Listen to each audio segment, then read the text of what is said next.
Google AdSense अकेला ऐसा add network नहीं है जो आपको एड रेवेन्यू जनरेट करके देगा। तो आप चाहे कितना कीवर्ड रिसर्च कर ले, आप कितना ही कंटेंट रिसर्च कर ले, आपकी साइट कभी भी रैंक होने वाली नहीं है। अगर आपको ऐसा लगता है कि मैंने कंटेंट प्रोड्यूस कर दिया, मेरा वो रैंक होगा, कल को उस पर ट्रैफिक आएगा and I will make money, which can be true 10% लोगों के लिए, लेकिन 90% लोगों के लिए सही नहीं है। ये टोटल माइंडसेट रॉन्ग है।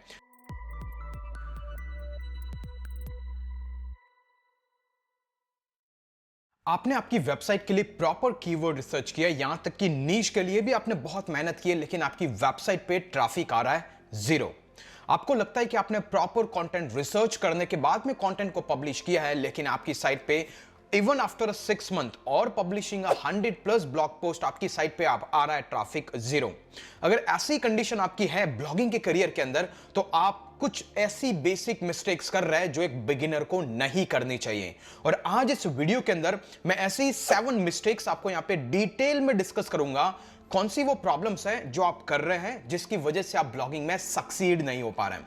सो गाइस, मेरा नाम है कीर्तिश व्यास और इस चैनल पे ऐसी ब्लॉगिंग और एफिलिएट मार्केटिंग की प्रीमियम टिप्स आपको फ्री ऑफ कॉस्ट में मिलती है। सिर्फ उसके एक मिनिमम फीस है। अगर चैनल पे नए हैं तो सब्सक्राइब कर दो, एग्जिस्टिंग है तो लाइक कर दो और मुझे कमेंट करके बताइएगा इन 7 मिस्टेक्स जो मैं आपके साथ में डिस्क्लोज करने वाला हूं, इस पे फाइनल की 2 मिस्टेक सबसे बड़ी मेजर प्रॉब्लम्स हैं जो आप डेफिनेटली कर रहे हैं। तो एंश्योर करके मुझे कमेंट करके बताइएगा कि आप इनमें से कौन से नंबर की मिस्टेक आप कर रहे हैं। चलिए शुरू करते हैं। सबसे पहली चीज, कीवर्ड रिसर्च में आप वेटेज देते हैं सीपीसी को over keyword difficulty and search volume. इसका मतलब क्या है? इमेजिन कीजिए, जब आप कीवर्ड रिसर्च की शुरुआत करते हैं तो सबसे बड़ी प्रॉब्लम है, आप कीवर्ड रिसर्च कोई भी टूल यूज करते हैं, सैमरश या फिर कोई फ्री का एक्सटेंशन यूज करते हैं, तो आप कीवर्ड को सेलेक्ट करते हैं बेस्ड ऑन अ सीपीसी कि $1 की सीपीसी है और इसमें कंपटीशन भी कम लग रहा है, तो चलिए इसी कीवर्ड को हम यूज करते हैं। But that is a wrong strategy. तो जिनको नहीं पता सीपीसी क्या होता है, इसका मीनिंग होता है कॉस्ट पर क्लिक। मतलब कि जबकि आपके ब्लॉग पे जब भी गूगल एडसेंस का अप्रूवल मिलेगा और उस अप्रूवल के बाद में जब भी कोई ऐड दिखेगी और उस ऐड पे कोई क्लिक करेगा, तो जो सीपीसी का अमाउंट है वो आपको मिलेगा। ये मानना है आपका जब आप कीवर्ड रिसर्च करते हैं। बट माय फ्रेंड, ये टोटल माइंडसेट रॉन्ग है। रीजन इसकी, गूगल जब भी आपकी वेबसाइट पे ऐड दिखाएगा not based on the keyword, बल्कि यूजर की ब्राउजिंग हिस्ट्री के हिसाब से। Just take an example. अभी मैं जा रहा हूं एक मेरे शूज की शॉपिंग के लिए, तो ऑब्वियसली मैं शूज की शॉपिंग के लिए मेरे ब्राउजर के अंदर सर्च करूंगा best shoes, Nike, Adidas, these and that. Okay, उस केस के अंदर ऑब्वियसली जैसे ही मैं मेरे किसी bloggingos.com पे जाऊं जो टोटली अराउंड है ब्लॉगिंग और डिजिटल मार्केटिंग, और मैं वहां पे जाके देखूंगा तो मुझे वहां पर ऐड कोई ब्लॉगिंग रिलेटेड नहीं दिखाई देगी, बल्कि शूज की ऐड दिखाई देगी। क्यों? क्योंकि यही मेरी ब्राउजिंग हिस्ट्री में और गूगल को लगता है कि मुझे उसी टाइप की ऐड दिखानी चाहिए। तो अल्टीमेटली जब भी आपने कीवर्ड रिसर्च किया होगा बेस्ड ऑन सीपीसी, उसका यहां पर कोई मीनिंग नहीं बनता है। तो यहां पर एक क्रिस्प पॉइंट है कि आप जब भी कीवर्ड रिसर्च करें हमेशा फोकस कीजिए कीवर्ड डिफिकल्टी पे, मतलब कि वो कीवर्ड कितना डिफिकल्ट है और उस कीवर्ड का इंटेंट क्या है, इंस्टेड की उस कीवर्ड की सीपीसी क्या है। That is mistake number 1। Hopefully आपको यहां पे समझ में आ गया। तो इससे निकल के आता है गाइस मिस्टेक नंबर 2, वो है आप वेट करते हैं गूगल एडसेंस के अप्रूवल का जब भी आपका ब्लॉग उसके एलिजिबल हो जाता है। दैट मींस कि आपको लगता है कि मैंने 25-30 ब्लॉग पोस्ट पब्लिश कर दिया, अभी मेरा पैसा कमाने का सिर्फ एक तरीका है, वो है जब गूगल एडसेंस मेरे को अप्रूवल देगा। और आप में से बहुत सारे लोग डीमोटिवेट हो जाता है जब उनको एडसेंस का अप्रूवल 2 से 3 बार रीट्राई करने पे भी नहीं मिलता है। But my friend, Google AdSense अकेला ऐसा एड नेटवर्क नहीं है जो आपको एड रेवेन्यू जनरेट करके देगा। गूगल एडसेंस के भी बहुत सारे अल्टरनेटिव हैं। एग्जांपल के लिए हमने सोवन के बारे में डिटेल में डिस्कस किया, हमने इजोई के बारे में डिटेल में डिस्कस किया, हमने एड थ्राइव के बारे में डिटेल में डिस्कस किया है, और इसका एक डिटेल प्लेलिस्ट बना के रखा है गूगल एडसेंस के नाम से, जिसका लिंक आपको डिस्क्रिप्शन में मिल जाएगा। आपको उस प्लेलिस्ट को गो थ्रू करना है। वहां पर ऐसे 10 से ज्यादा अदर देन गूगल एडसेंस के एड नेटवर्क के बारे में डिटेल डिस्कशन किया हुआ है, जहां पर अप्रूवल आपको विद इन 24 आवर्स मिल जाता है। तो अगर आप गूगल एडसेंस के अप्रूवल नहीं मिलने से डीमोटिवेटेड है, आपके ब्लॉग के अंदर एड रेवेन्यू नहीं जनरेट कर पा रहे हैं, इवन आपके ब्लॉग पे ट्रैफिक है, तो आपको इन अदर एड नेटवर्क को ट्राई करके भी रेवेन्यू जनरेट के प्रोसेस पे काम करना चाहिए। इसके बाद गाइस मिस्टेक नंबर 3 जो रिसेंट टाइम के अंदर बहुत ज्यादा ट्रेंड में है, और वो है using AI tool to generate content. Well, इसका एक फाइन डिफरेंस है। आप एआई टूल को 100% यूज कीजिए। इवन रिसेंट टाइम में मैंने एक वीडियो अपलोड किया है चैनल पे, आप पूरी चैट जीपीटी की प्लेलिस्ट आपको डिस्क्रिप्शन में मिल जाएगी, जहां पर मैंने आपको बताया एक सही तरीका एआई टूल को यूज करने का, जहां पर आपका प्राइमरी फोकस होना चाहिए कि एआई टूल आपको रिसर्च करने में हेल्प करें, फिर उसे आपकी टोन के अंदर कन्वर्ट करके आपको आपकी साइट पे पब्लिश करना है।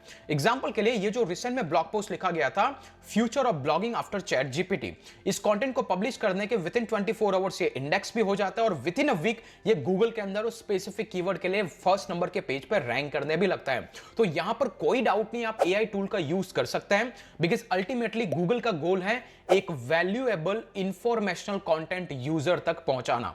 अगर ये रिसर्च आप एआई टूल की हेल्प से करते हैं, फिर उस कंटेंट को आपकी टोन के अंदर, आपके कंटेंट के अंदर या फिर ब्लॉग पोस्ट के अंदर पब्लिश करते हैं, there is no problem. Problem तब होगी जब आप कंप्लीटली ऑटोमेशन मोड पे चले जाएंगे। दैट मींस कि आप एआई से जनरेट कर रहे हैं, कॉपी पेस्ट कर रहे हैं आपकी साइट पे, एंड दैट इज हाउ आपका ब्लॉग आज नहीं तो कल इंपैक्ट होने वाला है। तो दैट इज प्रॉब्लम नंबर 3 जो एक बिगिनर सबसे ज्यादा करता है। तो आपको यह भी अवॉइड करना है रिसेंट टाइम के अंदर अगर आप ब्लॉगिंग में एंटर कर रहे हैं। क्लियर? इसके बाद गाइस आता है नंबर 4 जो सबसे बड़ी प्रॉब्लम है, एंड द वन इज हम सबसे ज्यादा फोकस करते हैं ऑन पेज एसईओ और of page SEO. On page SEO मतलब कीवर्ड रिसर्च आ गया, प्रॉपर कीवर्ड को कंटेंट के अंदर कैसे मिक्स करना है, कंटेंट का स्ट्रक्चर कैसे बनाना है, और of page SEO that means कि आप बैकलिंक पे फोकस करते हैं। लेकिन इसी दोनों चीजों के अंदर आप सबसे ज्यादा इंपॉर्टेंट चीज मिस कर जाता है और वो होता है टेक्निकल एसईओ। ये क्या होता है? इमेजिन कीजिए मैं अगर आपके ब्लॉग को एक्सेस करना चाहता हूं लेकिन आपकी साइट चल ही नहीं रही है, ओके?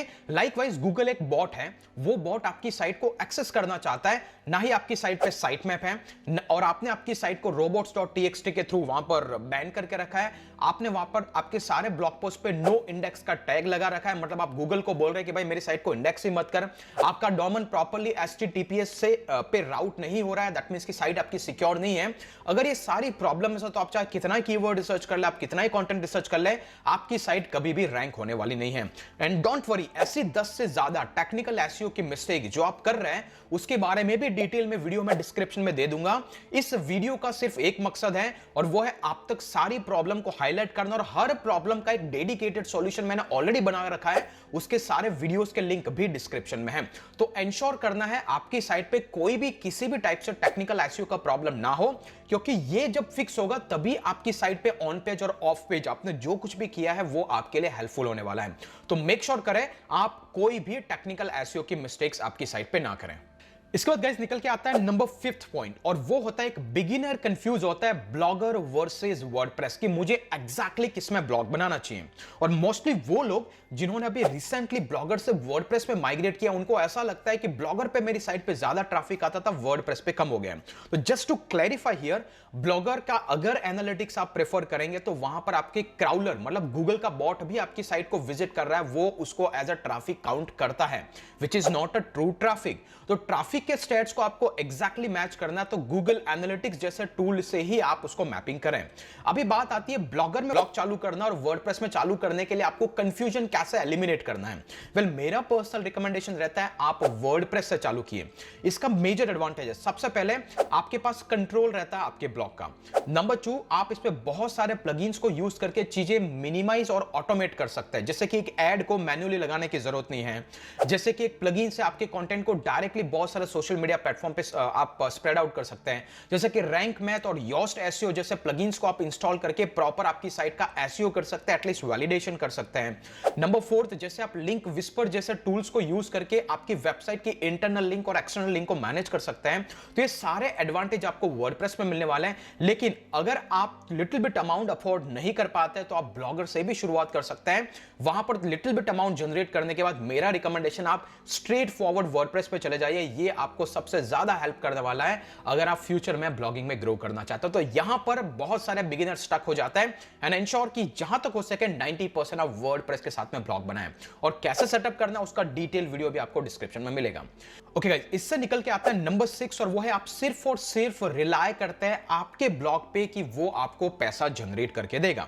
वेल, ये सबसे बड़ा प्रॉब्लम है। अगर आपको ऐसा लगता है कि मैंने कंटेंट प्रोड्यूस कर दिया, मेरा वो रैंक होगा, कल को उस पे ट्रैफिक आएगा and I will make money, which can be true, 10% लोगों के लिए, लेकिन 90% लोगों के लिए सही नहीं है। इस केस के अंदर आपको ब्लॉगिंग की स्किल्स पे फोकस करना है।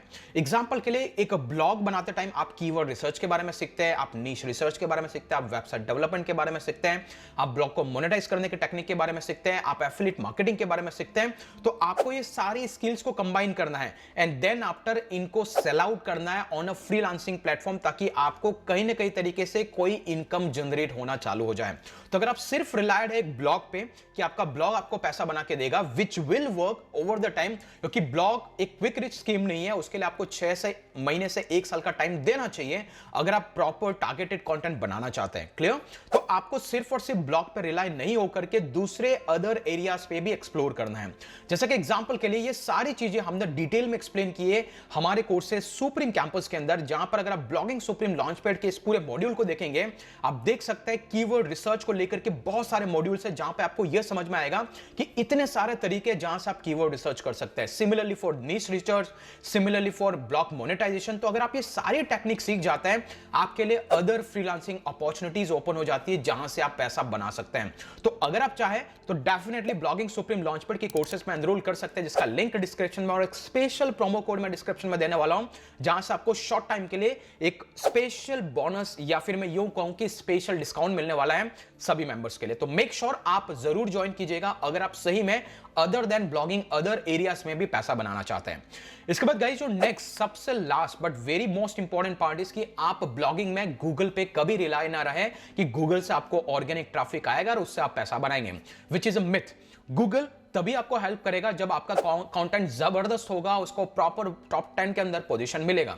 तो इसीलिए आपकी साइट के ट्रैफिक को आपको डाइवर्सिफाई करना है। मतलब कि आप कोरा को यूज कीजिए, बहुत सारे क्वेश्चंस को आंसर कीजिए, वहां से इंटरनल लिंक कीजिए ताकि आपको ट्रैफिक वहां से आए। आप खुद का कोरा स्पेस डिजाइन कीजिए, लोगों को इन्वाइट कीजिए, वहां पे क्वेश्चंस पूछिए, वहां पर आंसर्स दीजिए, आपकी साइट को लिंक बैक कीजिए। आप खुद का ईमेल लिस्ट बिल्ड कीजिए अगर आप टारगेटेड नीश के अंदर है, ताकि उसको बाद में आप कभी भी टारगेट कर सके उस ऑडियंस को। जैसे आपका कंटेंट पब्लिश होता है, आप उनके पास आपका मैसेज स्प्रेड आउट कर सके। सिमिलरली आपकी साइट पे आपको पुश नोटिफिकेशन लगाना है, जैसे कि आपको ब्लॉगिंग पे दिख रहा है, ताकि कोई भी बंदा आपकी साइट पे विजिट करता है, उसको एक्सेप्ट करता है, तो नेक्स्ट टाइम जैसे आप कंटेंट को पब्लिश करते हो उसको ऑटोमेटिकली नोटिफिकेशन जाएगा। सिमिलरली आपको कुछ पब्लिक कम्युनिटीज बनानी है, जैसे टेलीग्राम का ग्रुप, फेसबुक का ग्रुप। मैं आपको रिकमेंड करूंगा Telegram group instead of Facebook, क्योंकि टेलीग्राम के अंदर आपके ऑडियंस के साथ आपकी रीच बहुत हाई होती है। दैट मींस कि आप उनके साथ इजीली एंगेज कर सकते हैं। मतलब कि इन शॉर्ट आपको गूगल पर रिलाई नहीं होना है। कल को जाकर के आपका वो ब्लॉग पोस्ट या फिर ब्लॉग पूरी तरीके से डी रैंक और डी इंडेक्स भी क्यों ना हो जाए, अगर आपके पास डाइवर्सिफाइड ट्रैफिक है तो गारंटीड आपकी साइट पे कंसिस्टेंट ट्रैफिक आता रहेगा।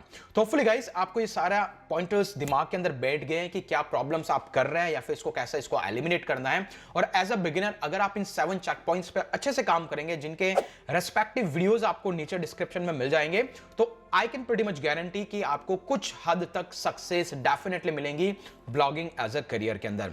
और वेल अगर आप सोच रहे हैं कि चैट जीपीटी के आने से आपका ब्लॉगिंग का करियर डेड तो नहीं हो गया, अगर इसके बारे में आपको कंफ्यूजन है तो आप हमारे इस वाले वीडियो को जरूर जाके देखिएगा जो इस वीडियो के बाद में आने वाला है। तो दैट मींस कि आपको सिर्फ करना है चैनल को सब्सक्राइब, वीडियो को लाइक, ताकि नेक्स्ट वीडियो की नोटिफिकेशन आप मिस ना करेंगे। होपफुली आपको वीडियो पसंद आया होगा। आज के लिए इतना ही, फिर मिलेंगे अगले वीडियो के अंदर। तब तक के लिए जय हिंद, जय भारत।